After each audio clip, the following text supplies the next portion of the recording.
Instructor stood before her young students in the learning chamber. Her 4 arms clicked together softly as she prepared the memory device. The young watched with curious eyes, their antennae moving slowly.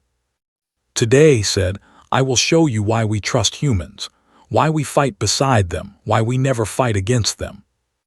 She pressed a button on the old device. The lights dimmed. A hologram appeared showing a massive space station orbiting a purple gas giant. "This is 7 Academy Station. The year was 2347. I was there when it happened." The memory began to play. The Academy Station was a place of peace. Young students from 12 different worlds came here to learn together. They studied science, languages, and diplomacy. They learned to understand each other. For 40 years, no violence had touched this place. Sergeant Sun Park did not belong here. He knew this. The other species looked at him strangely, a human soldier in a place of learning. He was 34 years old, with a scar running down his left cheek and eyes that had seen too much death. The Academy hired him as a security consultant. Just in case, they said, but nothing ever happened at 7. So Park spent his days checking door locks and reviewing emergency plans that nobody read. The alien teachers smiled at him politely but kept their distance. They thought he was paranoid, too careful, too serious. Park did not mind. He was used to being alone. On that day, he was in his small room cleaning his sidearm. It was an old habit. The weapon did not need cleaning, but the routine calmed his mind. Outside his window, he could see young cadets walking to their classes, children from worlds he had never visited, speaking languages he did not understand. Then the lights flickered. Park stopped moving. He listened. The station hummed differently now. Something was wrong. The first explosion came from the docking bay, then another, then another. The alarm started screaming. Red lights flashed everywhere. Park was already on his feet, his weapon in his hand. His communicator crackled with static. Broken voices came through. "Raiders, Syndicate, dozens of them. Command center under attack." Park tried to respond. Nothing. The communication systems were jammed. He moved to his door and looked into the corridor. Smoke filled the air. He could hear gunfire in the distance, screaming, running feet. The Academy had become a battlefield. His tactical display showed the station map, red dots everywhere. Raiders had entered from multiple points. They were organized, professional. This was not random violence. This was a planned attack. Then his personal device beeped. A distress signal, weak, fragmented, but he recognized the code. It was a cadet emergency beacon. The signal came from the Eastern Agricultural Wing, 800 meters away. Between him and that location, his display showed at least 40 hostile contacts. Park checked the beacon identification. Cadet, human, 17 years old. He had seen her once in the cafeteria, a quiet girl who always carried books. Another message came through the broken signal, text only. 14 cadets trapped, door sealed, raiders coming, please help. 14 children, trapped, alone, scared. Park looked at his weapon. 1 sidearm, 2 extra magazines, 36 bullets total. His combat knife was on his belt. He had no armor, no backup, no support. The logical thing was to wait, join the main security force, make a plan, follow protocol. Park pulled up the station map again. The main security team was pinned at the command center. They could not move. No one was coming for those children, not in time. He thought about the cadets. 14 young lives, some human, most alien, species he did not know, children he had never met. They were not his responsibility, not really. But they were children. Park put on his jacket. He checked his weapon one more time. He opened his door and stepped into the smoke-filled corridor. 800 meters, 40 enemies, 36 bullets. The math did not work. He started walking anyway. In the agricultural wing, Cadet pressed herself against the sealed door. Around her, 13 other cadets huddled in fear. Some were crying. 2 were injured from falling debris. The youngest, a small girl named Nam, held onto his arm and would not let go. The alien cadets looked at with desperate eyes. They did not know what to do. In their cultures, children waited for adults to save them. They waited for rescue. They waited for hope. Did not wait. She had already sent the distress signal. She had already counted their supplies. She had already found objects they could use as weapons if the raiders broke through. Another human cadet, Myra, helped her stack heavy containers against the door. They worked without speaking. They understood each other. A young named watched them. His memory glands were recording everything. This was what his species did. They remembered. They documented. Someday, others would see what he saw today. "Why are you not afraid?" asked. Looked at him, her hands were shaking, her face was pale. "I am afraid," she said, "but being afraid does not help, so I do something else instead." Did not understand, but he kept recording. Outside, they could hear the raiders getting closer. Heavy footsteps, alien voices, laughter. The mercenaries were enjoying this. Looked at the sealed door. It would not hold forever. Somewhere in the station, a single human soldier was walking toward them. She did not know this. None of them did. But he was coming. And he would not stop until he reached them. Instructor paused the memory and looked at her students. The young were silent, their eyes wide. "Before I continue," she said, "you must understand something about humans, something important." She brought up an image of human biology: bones, muscles, organs.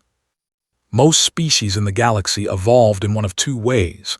They became predators who ambush and kill quickly, or they became prey who run fast and hide well. Humans did neither. The students leaned forward.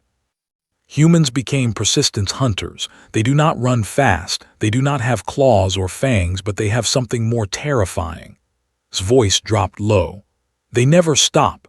They follow their prey for hours, days, until the prey is too exhausted to run anymore, until it simply gives up and dies. She clicked her arms together. Now imagine being hunted by such a creature, in the dark, alone. The memory continued. Park moved through the maintenance shaft like a shadow. The metal was cold against his hands. Above him he could hear raiders walking, talking, laughing. They thought they had won. They thought they were safe. They did not know he was there. He reached a ventilation grate and looked down. 5 raiders stood in a wide corridor. They were big. Reptilian species he did not recognize. Heavy armor, plasma rifles, professional killers. Park studied them for 60 seconds. He counted their weapons, noted their positions, watched how they moved. Then he pulled out his knife and cut a wire in the ceiling. The lights died. The raiders shouted in confusion. Their helmet lights activated, but the beams were narrow. They could only see small pieces of the darkness around them. Park dropped from the ceiling behind them. The first raider died before he could turn around. Park's knife went through the gap in his armor into his neck. Silent, quick, the body fell. The second raider heard something and started to turn. Park's sidearm pressed against his head. One shot, muffled by the body of the first raider. The remaining 3 finally understood. They started firing blindly into the darkness. Plasma bolts lit up the corridor in bright flashes. They hit walls, floors, equipment, nothing living. Park was already moving. He had counted the seconds between their shots. He knew their weapons needed time to recharge. In that tiny gap of silence, he struck. 3 more shots, 3 more bodies.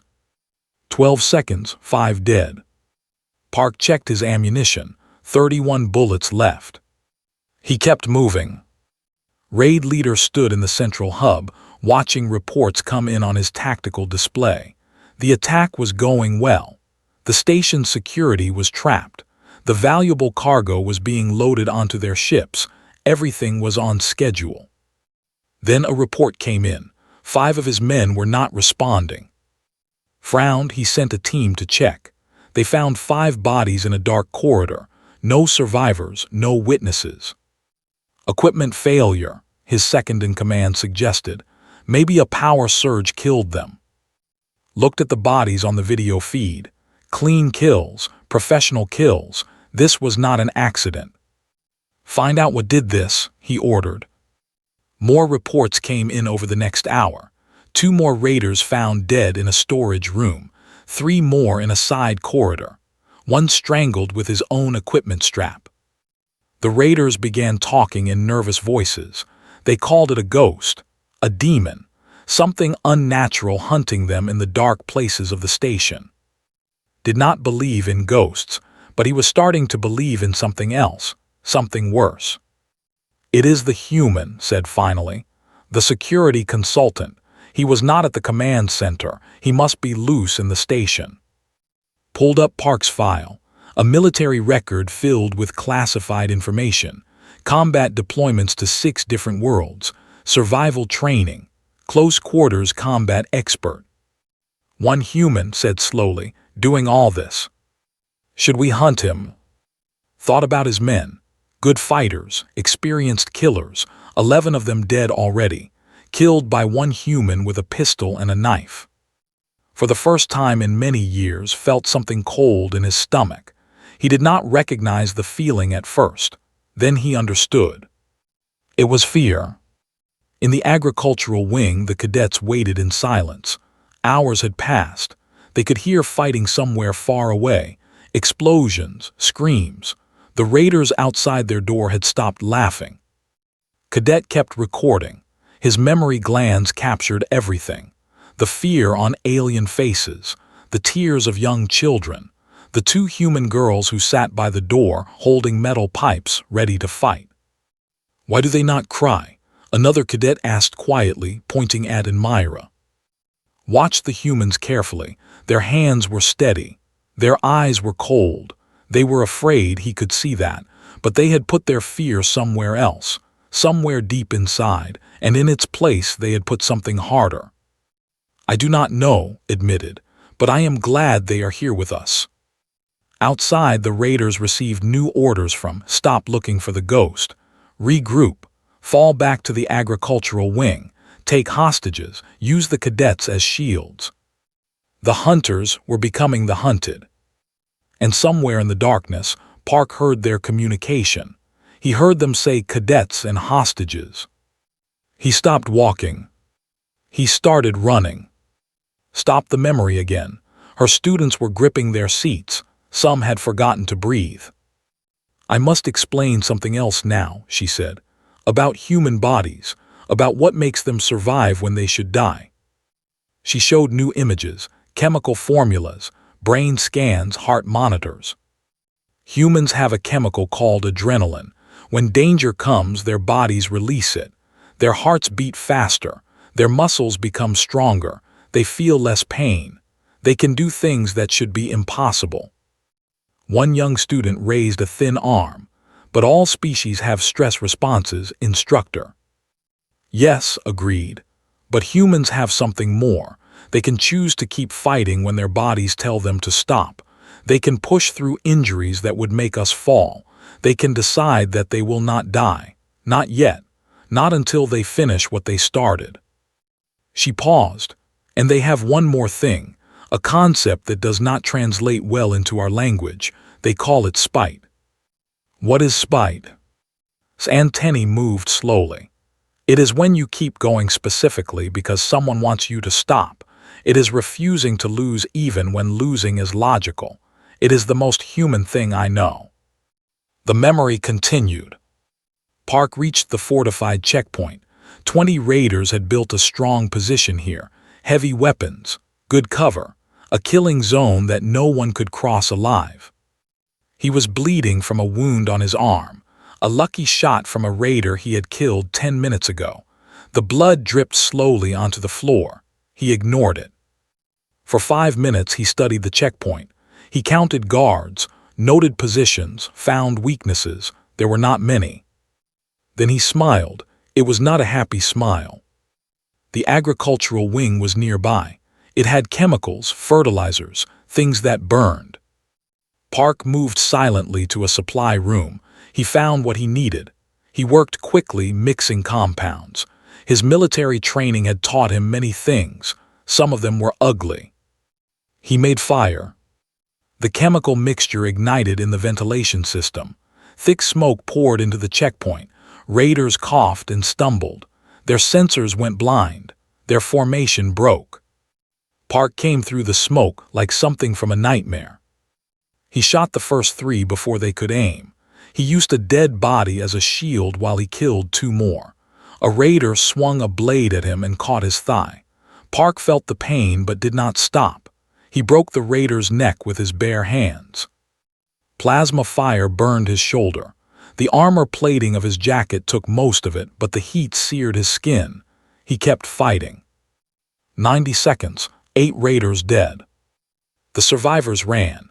They ran from one human, one bleeding, burning human who would not fall down. Park leaned against a wall. His shoulder was burned. His thigh was cut. His arm was still bleeding. He checked his ammunition. 19 bullets left. He heard the raiders on his stolen communicator. They were calling, screaming about a monster, begging for help. Then he heard worse words. Fall back to the agricultural wing. Take the children. We need hostages. Park pushed himself off the wall. His legs wanted to stop. His body wanted to rest. He told them no. The cadets needed him. He started running. In the agricultural wing heard the raiders approaching. Many of them moving fast, scared voices, angry voices. They are coming, she said quietly. The other cadets pressed against the far wall. Some were praying in languages did not know. Nam gripped her metal pipe with tiny hands. The girl was only 14. She should not have to fight. None of them should have to fight. Stood by the door. Myra stood beside her. 2 human girls against armed killers. It was stupid. It was hopeless. They did it anyway. Cadet watched them with his recording eyes. He did not understand humans. They were small and soft and weak compared to many species. They had no claws, no armor, no venom. By all logic, they should be prey. But prey did not stand in front of danger. Prey did not put themselves between predators and the helpless. Prey did not look at death and refuse to move. Said softly, "Why?" Looked back at him. Her face was pale. Her hands were shaking, but her voice was steady. Because someone has to. The door shook. Raiders were trying to break through. The locks would not hold much longer. Raised her pipe. Myra raised hers. Behind them, slowly, the alien cadets picked up whatever they could find. Broken equipment, metal bars, pieces of furniture. They were children. They were terrified, but they would not die hiding in a corner. Recorded this moment. He would remember it forever. The moment when 14 young people decided to fight for each other. The door began to break. And somewhere close now, very close, Park was coming. His blood marked his path. His breath came in ragged gasps. His body screamed at him to stop. He did not stop. He ran faster. The door broke open. Raiders poured into the agricultural wing. Big, armored, carrying weapons that could kill with one shot. They expected scared children hiding in corners. They expected easy hostages. They found swinging a metal pipe into the first raider's face. The impact cracked his helmet. He stumbled backward into his companions. Before anyone could react, Myra tackled another raider at the knees. He fell hard, his weapon flying from his hands. The alien cadets joined in, threw a heavy container at a raider's head. A young cadet bit a raider's arm with her sharp teeth. Nam, tiny Nam, hit a raider's knee again and again with her pipe until he collapsed. But they were children against soldiers. The raiders recovered quickly. One grabbed by the throat and lifted her off the ground. Another kicked Myra aside. The resistance crumbled in seconds. Walked through the chaos. He was massive, twice the size of any human. His scales were dark red, his eyes cold and yellow. He looked at the cadets with disgust. Then he saw the 2 human girls. the ones who had fought. "Interesting," he said. "You have spirit, useless but interesting." He grabbed Nam. The girl screamed, pressed his weapon against her head. "Now," he said calmly, "we wait for extraction, and if anyone else tries to be a hero, this one dies first." The cadets froze, struggled against the raider holding her, but she could not break free. Tears ran down's face. 17 raiders stood guard, weapons ready. Then the lights went out. Total darkness. The emergency power had been cut. The only light came from the raiders' helmet lamps, narrow beams that showed nothing but small circles of floor. What started to say?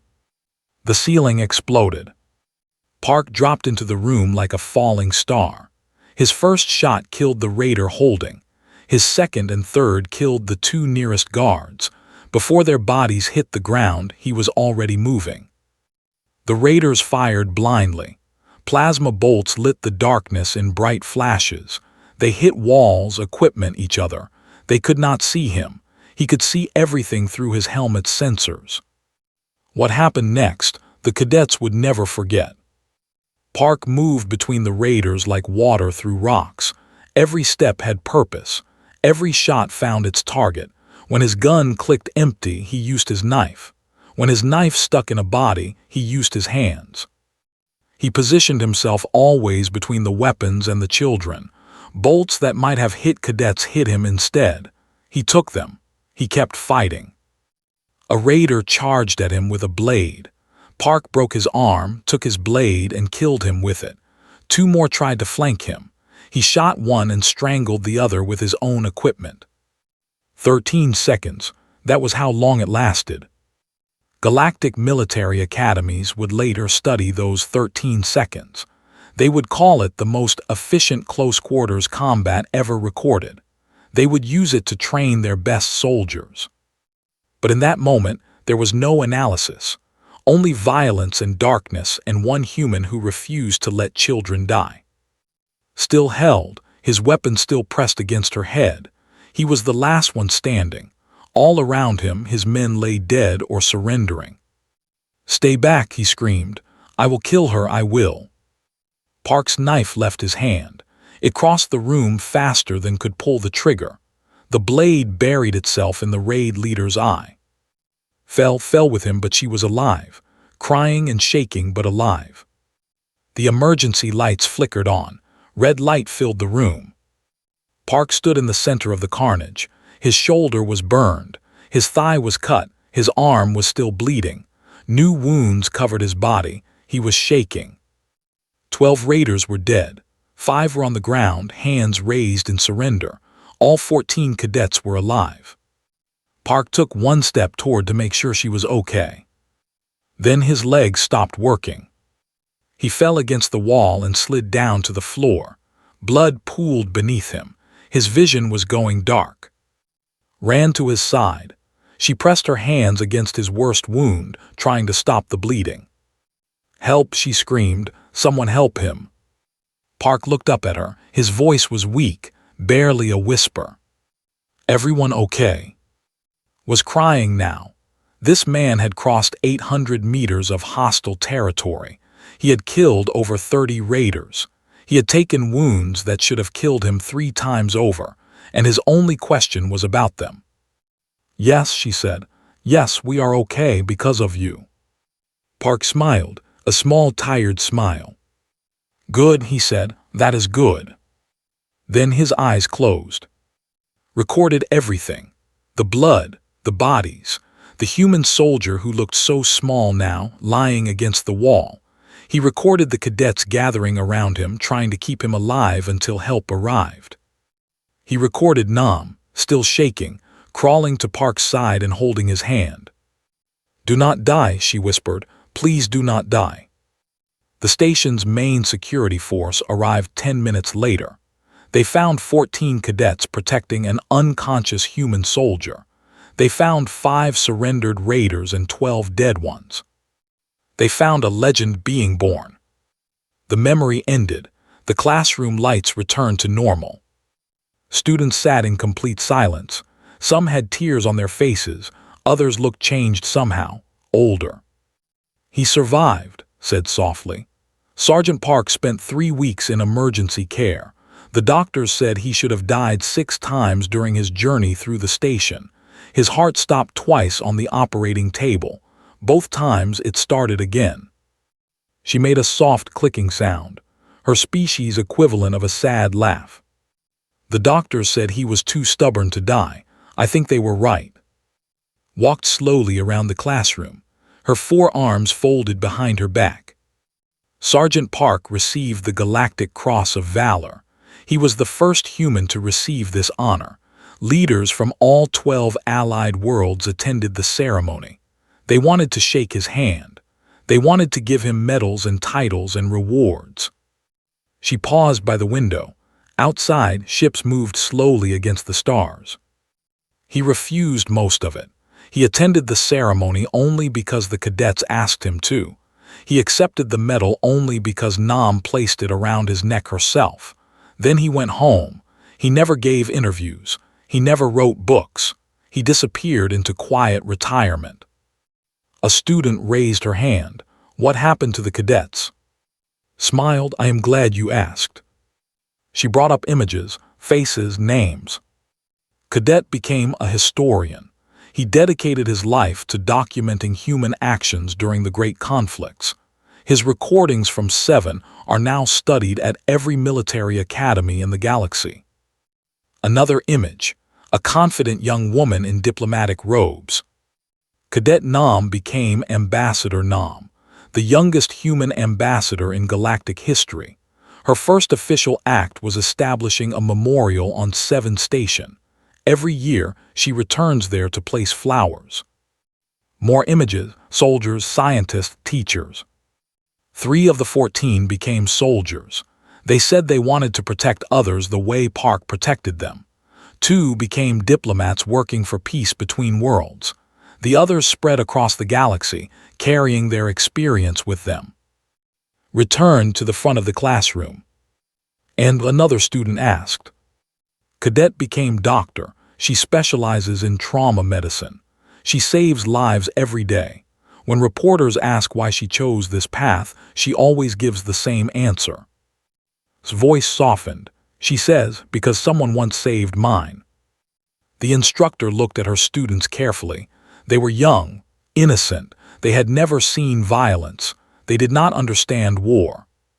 "You asked me earlier," she said, "why I wanted to show you this memory. Now I will tell you." She walked to her desk and picked up an old photograph.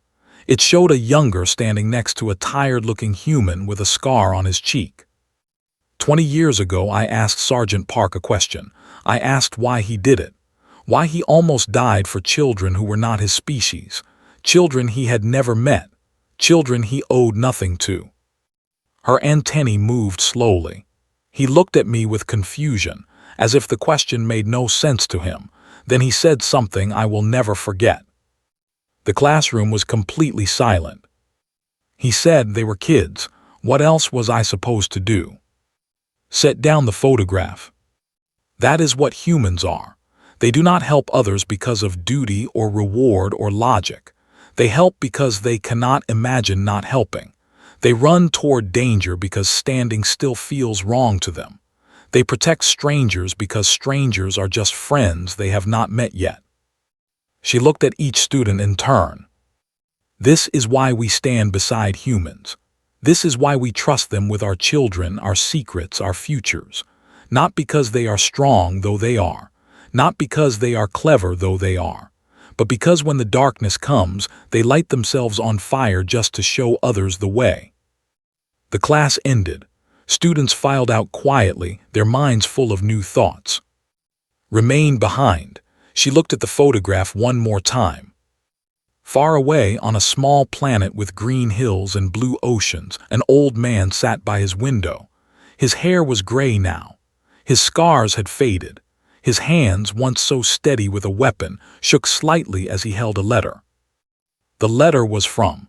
The historian had finally gotten permission to release his recordings from 7. 20 years of classification had ended. The letter read, So the galaxy never forgets what one human did for 14 strangers. So children in distant worlds will know your name and understand what courage truly means. Thank you, Sergeant. Thank you for all of us. Park set down the letter. Outside his window, a park stretched into the distance. His name was carved on a stone at its entrance. Children played there every day. Human children and alien children together, laughing. He watched them for a long time. He thought about 14 scared faces in a dark room. He thought about a little girl named who now spoke for humanity among the stars. He thought about all the lives those 14 cadets had touched in the years since. 14 lives, that was all he had saved, just 14. But those 14 had changed the galaxy. An alien child in the park waved at him. Park waved back, a small smile on his old face. In a classroom many light years away, finished her lesson with the same words she always used. Words that had become famous across 12 worlds. Words that every species now knew by heart. This is why we do not fear humans. This is why we stand beside them. Because when the darkness comes, they run toward it, not away, and they carry us with them into the light. The stars shone on, and humanity continued to burn bright among them.